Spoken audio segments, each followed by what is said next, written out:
तुमको RNA polymerase के साथ में सिग्मा फैक्टर चाहिए, प्रमोटर साइड से रिएक्शन चालू हो जाएगा, अनवाइंडिंग होती रहेगी और न्यूक्लियोटाइड को जमा करते रहेंगे। सेकेंड स्टेप इलॉन्गेशन, जहाँ पर अपन क्या करेंगे, बस वो आरएनए पॉलीमरेज स्ट्रक्चरल जीन पे आगे आगे जा रहा है और वो क्या करते रहेगा, वहां से न्यूक्लियोटाइड जमा कर करके वो चेन बनाते जा रहा है, वो बाहर फेंकते जा रहा है उसको। और ये कब तक का, जब तक स्ट्रक्चरल जीन खत्म नहीं हो जाता, पूरा इंफॉर्मेशन स्ट्रक्चरल जीन का अपने को चाहिए। और फिर उसके बाद में टर्मिनेशन, टर्मिनेशन मतलब जहाँ पर हमारा जो क्या नाम है, रो फैक्टर है, वो रो फैक्टर नहीं मिल जाता आरएनए पॉलीमरेज को। वो रो फैक्टर जैसे ही मिलेगा आरएनए पॉलीमरेज को, तो वहां पर क्या हो जाएगा, अपना रिएक्शन टर्मिनेट मतलब बंद हो जाएगा, बिकॉज वो टर्मिनेटर साइट उसको क्या हो जाएगी, मिल जाएगी। समझ में आया? और यहाँ पर अपना जो रिएक्शन है वो खत्म हो जाएगा और क्या मिल जाएगा अपने को यहाँ से, आरएनए। क्या मिल जाएगा अपने को यहाँ से, आरएनए। समझा? तो आरएनए मिल गया। अब ये जो तुमको आरएनए मिला, ये कौन सा आरएनए है वो अपने को अभी नहीं मालूम, क्योंकि आरएनए के ऐसे बहुत सारे टाइप रहते हैं, समझे ना? आरएनए के बहुत सारे टाइप्स होते हैं। तो यहाँ पर कौन कौन से टाइप्स तुमको आरएनए के अंदर देखने को मिलते हैं? एक है आर आरएनए। आर आरएनए में जो आर है वो क्या रिप्रेजेंट कर रहा है, राइबोसोमल आरएनए। तो पहला आरएनए है तुम्हारे पास में जो राइबोसोमल आरएनए। फिर उसके बाद में टी आरएनए। टी आरएनए में टी क्या रिप्रेजेंट कर रहा है, ट्रांसफर आरएनए। फिर उसके बाद एम आरएनए। एम आरएनए में एम क्या रिप्रेजेंट कर रहा है, मैसेंजर आरएनए। फिर उसके बाद एचएन आरएनए। एचएन आरएनए क्या है, एचएन क्या है, एच है हेटेरोजीनस, एन से nuclear RNA. Heterogeneous nuclear RNA क्या होता है वो सब अपन आगे देखेंगे जब अपन प्रोसेस देखेंगे। फिर एससी आरएनए। एस मतलब स्मॉल, सी मतलब cytoplasmic, small cytoplasmic RNA. Cytoplasm में घूमने वाला छोटा छोटा आरएनए उसको बोलते हैं SC RNA, small cytoplasmic RNA. SN में भी एस क्या है, स्मॉल, एन क्या है, न्यूक्लियर। ये स्मॉल न्यूक्लियर आरएनए, और यही है वो जिसको अपन क्या बोल रहे थे थोड़ी देर पहले, आरएनए प्राइमर। मैंने बोला था ना वो आएगा आगे।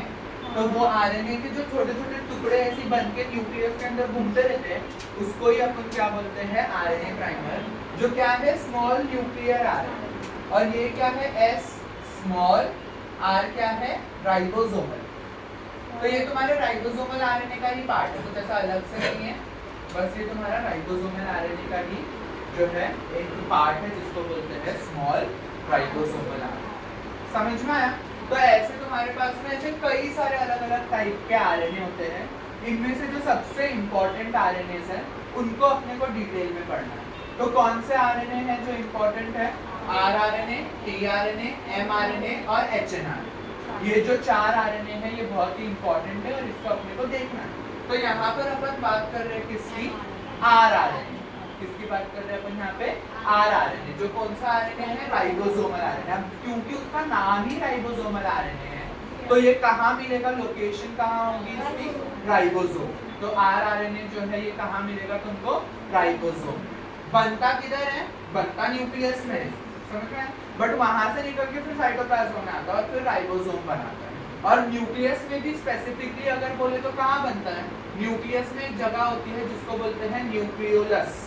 जिसको क्या बोलते हैं अपन, न्यूक्लियोलस। तो जब अपन न्यूक्लियस का स्ट्रक्चर देखेंगे आगे तो वो आएगा। तो वो न्यूक्लियोलस के अंदर क्या बनता है, अपना राइबोसोमल आरएनए। तो वो उसका साइट ऑफ प्रोडक्शन, समझ में? और ये जाता कहाँ है काम करने के लिए, बाहर जाएगा, सेल अपने न्यूक्लियस के साइटोप्लाज्म में जाएगा और क्या बनाएगा, राइबोसोम बनाएगा। इसके लिए अपन इसको क्या बोलते हैं, राइबोसोमल आरएनए। ये जो राइबोसोमल आरएनए है ये प्रोकार्योट्स और यूकार्योट दोनों में प्रेजेंट रहता है। राइबोसोम दोनों के अंदर रहता है, अपने प्रोकार्योट्स में भी रहता है और यूकार्योट्स में भी रहता है। लेकिन दोनों के राइबोसोम में फर्क है, वो कैसे? प्रोकार्योट का राइबोसोम 70S रहता है, यूकार्योट का राइबोसोम 80S रहता है। अब ये क्या है, ये एक यूनिट है। ये क्या है, एक यूनिट। किस चीज का यूनिट? एस जो है वो क्या रहता है, स्वीडबर्ग यूनिट। क्या बोलते हैं इसको हम, स्वीडबर्ग यूनिट।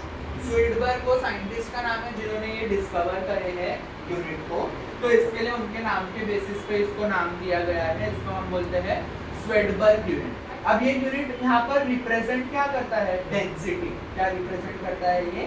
डेंसिटी। डेंसिटी मतलब क्या? कि अगर अपन बोल रहे हैं कि ये एक टेस्ट ट्यूब है और इस टेस्ट ट्यूब के अंदर यहाँ पर जो है समझो मेरा वो राइबोसोम है, जब मैंने उसको डाला तो उसको कितना टाइम लगा नीचे सेटल होने के लिए, उसको कितना टाइम लगा नीचे सेटल होने के लिए, उसको अपन क्या बोलते हैं?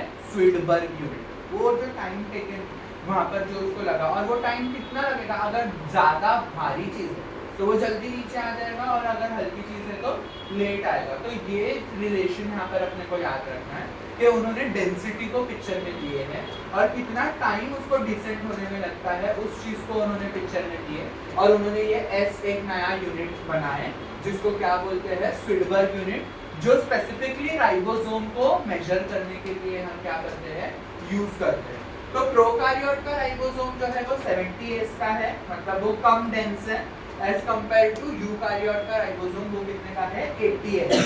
अब जब हम राइबोसोम की बात कर रहे हैं तो राइबोसोम के अंदर कैसा रहता है? दो सब यूनिट रहते हैं, एक स्मॉल सब यूनिट रहता है और एक लार्ज सब यूनिट रहता है। चाहे जो भी राइबोसोम हो, राइबोसोम दो सब यूनिट से बनता है, अपना स्मॉल सब यूनिट और लार्ज सब यूनिट। जैसे कि ये है, ये हमारा स्मॉल सब यूनिट है और ये हमारा लार्ज सब यूनिट है। ये दोनों यूनिट एक दूसरे से जुड़ के ऐसा स्ट्रक्चर बनाते हैं और इस स्ट्रक्चर को फिर हम क्या बोलते हैं? राइबोसोम। ये दोनों को जुड़ने के लिए क्या चाहिए होता है? मैग्नीशियम +2। ये दोनों को जुड़ने के लिए क्या चाहिए होता है? मैग्नीशियम +2। मतलब जब तक कि ये प्रेजेंट रहेगा तब तक के वो दोनों स्ट्रक्चर जो है वो एक दूसरे से जुड़े रहेंगे। अगर वहाँ पर Mg+2 प्रेजेंट नहीं है तो वो एक दूसरे से कनेक्ट नहीं होंगे। समझ में आया? अब जब हम इस राइबोसोम की बात कर रहे हैं तो ये राइबोसोम में है क्या? ये राइबोसोम के अंदर क्या है? आरएनए। क्या है राइबोसोम के अंदर? आरएनए। कौन सा आरएनए है? Specifically rRNA. लेकिन वो अकेला नहीं, उसके साथ में और भी क्या है यहाँ पर? प्रोटीन्स। और नियरली कितने प्रोटीन्स है? More than 80 type of proteins है, बट ये तो स्पेसिफिकली है ही कि 80 प्रोटीन तो होते ही है अपने राइबोसोम के अंदर। उसके अलावा जो है वहाँ पर आरआरएनए है, और वो आरआरएनए कौन से वहाँ पर प्रेजेंट है?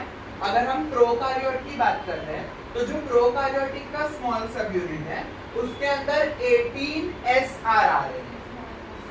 समझ में आया? वो 18 काउंटिंग नहीं है उसकी, नाम है उसका। ऐसे बहुत सारे स्मॉल अपने राइबोसोमल आरएनए होते हैं, उसमें से जो 18वां है वो यहाँ पर अपने को मिलेगा इसके स्मॉल सब यूनिट के अंदर। समझ में आया? वही जब हम लार्ज सब यूनिट बोलेंगे तो 23S आरएनए और 5S आरएनए जो है अपने लार्ज सब यूनिट है। ये प्रोकारियोट्स हैं। और जब यूकारियोट्स की बात करेंगे तो स्मॉल के अंदर सिर्फ 10S आरएनए है और लार्ज सब यूनिट के अंदर 28, 5.8 और 5, ये तीनों SR आरएनए अपने को वहां पर देखने मिलते हैं। 5th नंबर वाला समझ में आया? और लोकेशन ऑफ सिंथेसिस तो मैंने तुमको ऑलरेडी बता दिया, कहाँ होता है ये? न्यूक्लियोलस में बनता है तुम्हारा आरएनए। समझा? फंक्शन क्या है? Protein synthesis. फंक्शन क्या है इसका? Protein synthesis. चाहे जो भी आरएनए हो एक ही फंक्शन होता है, सब सेक्युलर।